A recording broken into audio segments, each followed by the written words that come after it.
Dunja, obviously Duquesne's been a home to you since the summer. Just what have you liked about being with this group and just finding your happiness with this team? I love this group of people, from the coaching staff to everyone in charge to my teammates. I just think I've been embraced so well right from the beginning, and Matt can say how shy I was at first because, first impressions matter, but they've been amazing to me ever since my visit, actually. So I knew this was going to be my home for this season. How does this style of play free you up, just knowing everything's a sprint and being able to just play Dunja basketball? Well, I do think coaches give us a lot of freedom of play, which is amazing when you have a coaching staff that puts so much trust into you. I think trust between coaches and players is very important, and I felt that trust ever since I got here. And I think this style of play is something that not a lot of people can do, and I think that's why we excel at it, because we've all just embraced the goals we have in our roles, and I think it's really working for us. Mac, when a freshman comes in and can contribute right away, it's great to see. But when you have both freshmen clicking, the defense that Lex showed tonight really showed through deflection after deflection, steals, and obviously Raven, of course, showing out on the court too. Just when you have that, how does that just raise that compete level and just the depth overall as a team? It raises it so much. Lex and Raven, great people, great players, such hard workers. You can't say enough good things about them, and I'm so happy they're part of this team. Had a basket in the first quarter there. You kind of shimmied your way through and had that 2-point basket that maybe wasn't in the bag last year. Just how does that show that work is really paying off from the summer now? That's definitely something I've been trying to focus on, is not just being one-dimensional, not just being a shooter, trying to get downhill, which I think I could do more still, but something I'm continuing to work on in practice, so I think that's definitely going to benefit me this season. Dunja, the job that Maya did on the boards, both games really, just it's something that's not surprising to you, but just when you see what she's able to do and just extend possessions, just how hungry and how satisfying is that to see? Maya is such an amazing person and such a hard worker that sometimes we have to yell at her to actually shoot the ball. She is very unselfish, very hard-working, and we know even if you don't see Maya, she's going to come out of somewhere and grab that rebound, whether it's on offense or defense. To both of you, how many of Coach Rick's objectives did you hit tonight? We hit all of them. He said that was the first time since we started keeping track of those goals that we hit all of them, so we're super happy with that. How nice does that mean that practice doesn't have to start with sprints? Yeah, definitely a good thing. Obviously, it's been nice finding a home with each other and finding a home within these first two games. Within these 40 minutes, what have you done that you feel has just given you more confidence or just made you better on the court? You want me?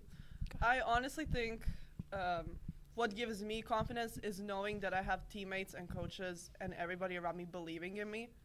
And I know that it's okay. I know somebody's going to always high-five me, tell me to keep my head up even if something goes wrong, and I'm going to do the same. And I just think this healthy, loving atmosphere is something that makes all of us really thrive. Yep, I completely agree with that. And after not having a great shooting performance in Game 1, everyone told me to keep shooting. They had no doubt in me at all, so it's just a great confidence booster. Your team forced 29 turnovers tonight. Now, obviously, it goes without saying Slippery Rock, a lower-level opponent, but there's still a lot of turnovers to force. Just how are you guys able to do that defensively tonight? We just try to be all over the place in whatever defense that we're in, and I think we did a great job of that tonight. Just getting after them, pressuring them, getting it done. For both of you, the 6-foot players on this team have had a big role in terms of size and longevity. How has that impacted the ability to rotate between players? Well, as a person that kind of plays in and out and knows how it is on both positions, I think it really opens up the floor because, if we're scoring, then they're going to start collapsing on us, and then we're going to pass it out to the shooters. The same way, if I pass in, I can cut. I know they're going to find me if I'm open for a shot. So I just think it really opens up the floor for us and gives us many more opportunities also on the offensive rebounding, because offensive rebound, they kick it up very fast, and we just get open shots from that. Mackenzie, for you, how has Coach Burt's style of play impacted your personal style of play and how you attack the basketball court? So I actually played a lot like this in high school. We were always pressing and stuff. So it was definitely a nice transition for me because I was kind of used to doing that. And I love pressing, love getting after people. But I think that the style has allowed me to get a lot of shots, especially in transition. There was a few trail plays today that I got, one with Dune off of a handoff. So just plays like that have allowed me to get more shots instead of like having a walk-up offense where we run a play. That's not really what we do. So I love it. The amount of points spread between players was great from everyone tonight. How did that impact your chemistry and how you guys were feeding off of each other? Well, I think that one of the best things about our team this year is that it can be anyone's night, any night. We're so well-rounded that anyone can have a good night, any night, and pretty much everyone did today. So I think just that versatility will really benefit us. And how have Bordas and Washington, being freshmen, impacted everyone else on the team, especially the veterans and transfers? How has their impact been in the first 2 games this year?